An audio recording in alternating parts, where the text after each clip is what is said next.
दिल्ली के मुख्यमंत्री अरविंद केजरीवाल को विदेश जाने से केंद्र सरकार ने रोक रखा है। पिछले सवा महीने से उनकी अर्जी उपराज्यपाल के दफ्तर में अटकी पड़ी है।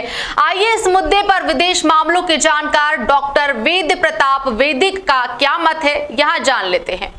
पहले उन्हें उपराज्यपाल की अनुमति लेनी पड़ेगी और फिर विदेश मंत्रालय की। किसी भी मुख्यमंत्री को ये अर्जी क्यों लगानी पड़ती है? क्या वो कोई अपराध करके देश से पलायन की फिराक में है? क्या वो विदेश में जाकर भारत की कोई बदनामी करने वाला है? क्या वो देश के दुश्मनों के साथ विदेश में कोई साजिश रचने वाला है? क्या वो अपने काले धन को छिपाने की वहाँ कोई कोशिश करेगा? आज तक किसी मुख्यमंत्री पर इस तरह का कोई आरोप नहीं लगा। स्वयं नरेंद्र मोदी गुजरात के मुख्यमंत्री रहते हुए कई देशों में जाते रहे। कांग्रेस की केंद्र सरकार ने उनकी विदेश यात्राओं में कभी कोई टांग नहीं अड़ाई, तो अब उनकी सरकार ने केजरीवाल की सिंगापुर यात्रा पर चुप्पी क्यों साध रखी है? उन्हें अगस्त के पहले हफ्ते में सिंगापुर जाना है। क्यों जाना है?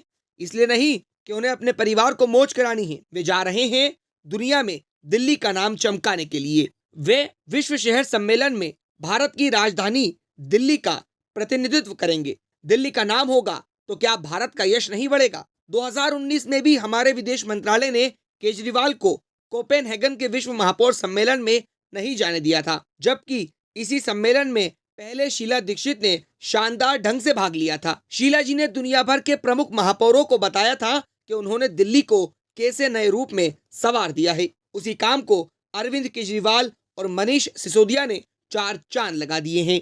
अमेरिकी राष्ट्रपति की पत्नी और संयुक्त राष्ट्र संघ के महासचिव इन कामों को देखकर प्रमोदित हो गए थे। दिल्ली के अस्पतालों, स्कूलों, सड़कों, मोहल्ला क्लिनिकों, सस्ती बिजली, पानी वगैरह ने केजरीवाल की आप सरकार को इतनी प्रतिष्ठा दिला दी है कि पिछले चुनाव में कांग्रेस और भाजपा का सुपड़ा साफ हो गया है। केंद्र सरकार इस तथ्य को क्यों नहीं समझ पा रही है कि वो उपराज्यपाल के जरिए दिल्ली सरकार को जितना तंग करेगी, वो दिल्ली की जनता के बीच उतनी ही अलोकप्रिय होती चली जाएगी। केंद्र सरकार की ये सावधानी उचित है कि देश का कोई भी पदाधिकारी विदेश जाकर कोई आपत्तिजनक काम या बात ना करे। इसके लिए यह आवश्यक किया जा सकता है कि विदेश मंत्रालय उन्हें मार्ग निर्देश कर दे। वैसे तो सारे नेता अपनी इस जिम्मेदारी को प्राय भलीभांति समझते हैं और अपनी विदेश यात्राओं के दौरान संयम बरतते हैं। मैंने अपनी विदेश यात्राओं के दौरान दिए गए भाषणों में कभी किसी सरकार या विरोधी की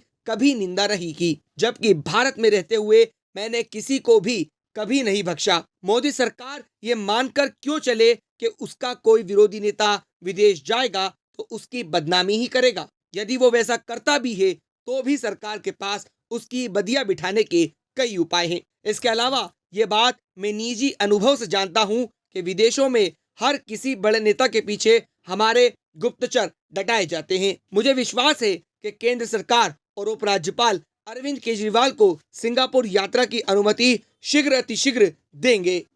देखिए, मैं कोई अपराधी तो हूँ नहीं और एक चुना हुआ मुख्यमंत्री हूँ, इस देश का स्वतंत्र आज़ाद नागरिक हूँ। सो मुझे वहाँ जाने से क्यों रोका जा रहा है, मेरी समझ के बाहर है।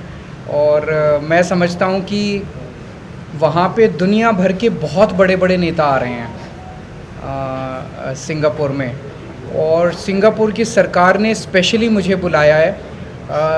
दिल्ली में शिक्षा और स्वास्थ्य के ऊपर जो क्रांति हुई है और दिल्ली में अलग अलग क्षेत्रों में जो तरक्की हुई है, दिल्ली मॉडल के बारे में वहाँ पे प्रस्तुत करने के लिए, तो पूरी दुनिया के लीडर्स जो हैं वो दिल्ली मॉडल के बारे में सुनेंगे। और तो ये इससे देश का गौरव बढ़ेगा, इससे देश का नाम होगा।